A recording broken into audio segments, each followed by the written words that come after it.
Do you know someone who has recently committed suicide? Do you know someone who is chronically suicide? Maybe that person is you.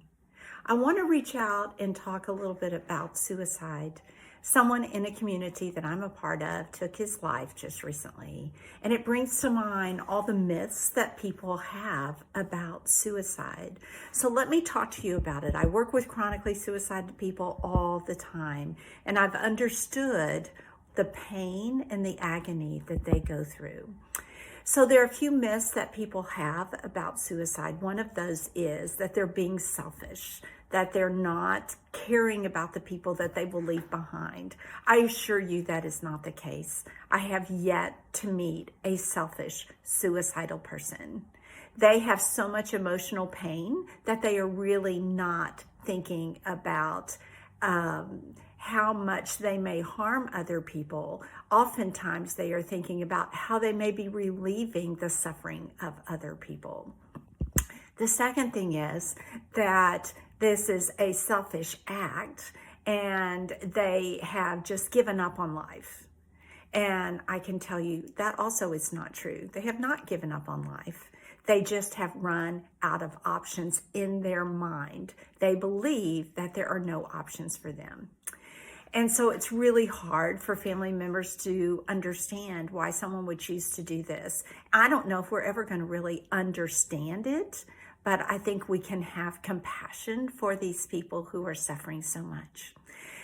Most of the people who commit suicide have depression, anxiety, various things that are going on. Others do not. There are some people who commit suicide because they have a terminal illness and they decide, for instance, glioblastoma or something like that. They don't want to go through the suffering that is involved in the end of life.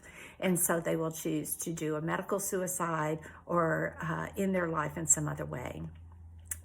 One thing to keep in mind is that suicide is extremely complex. It is not something that is just a quick decision. Sometimes people impulsively do it, especially if they are chemically altered in some way through drug or alcohol abuse, or they accidentally in their life when they were just trying to call out for help.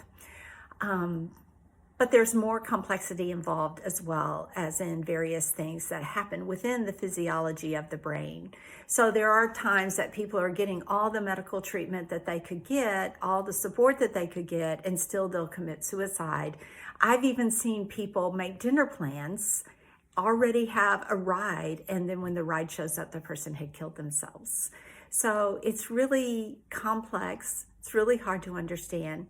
There are times when the brain misfires and someone who might be getting a tremendous amount of help then does not get the help that they need, or even though they're getting the help, their brain misfires at that moment in time where they had access to do something very impulsively to end their life.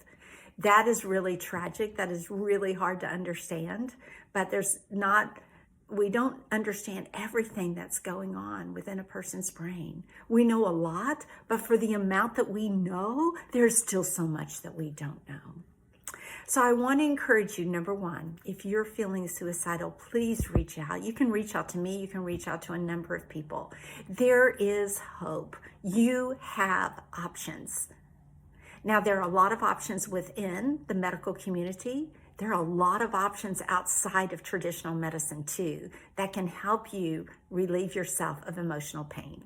So let's talk. Let's find something that's going to be useful to you. I'm happy to guide you. I'm also happy to help you find psychological help somewhere else.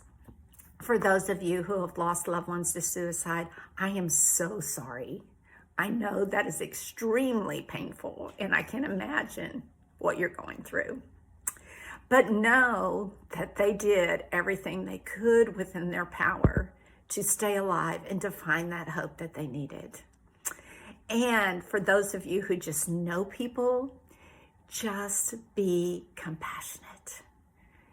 Life is really, really hard. Life is very complex at times. The brain is very hard to understand, and we don't know everything about human behavior and what makes people tick. So let's show compassion to those people who are suffering, whether as a survivor or to those people who are thinking about taking their lives. Give them lots of love. Help them, support them. Also be aware that you don't always know when someone is thinking about suicide. Many people leave signs, many people speak about it, make gestures towards it before they actually end their life, but not everybody does. So if you didn't see the suicide coming, don't worry about it. It's not your fault. We can't pick up on everything. So be compassionate towards yourself. Give yourself a break. And understand that these things happen in spite of our best efforts at times. So I just wanted to give you a few of my thoughts about suicide. I pray that that will stop, that people will find the hope that they need. And if there's anything I can do to help you or someone you love, reach out. Talk to you soon.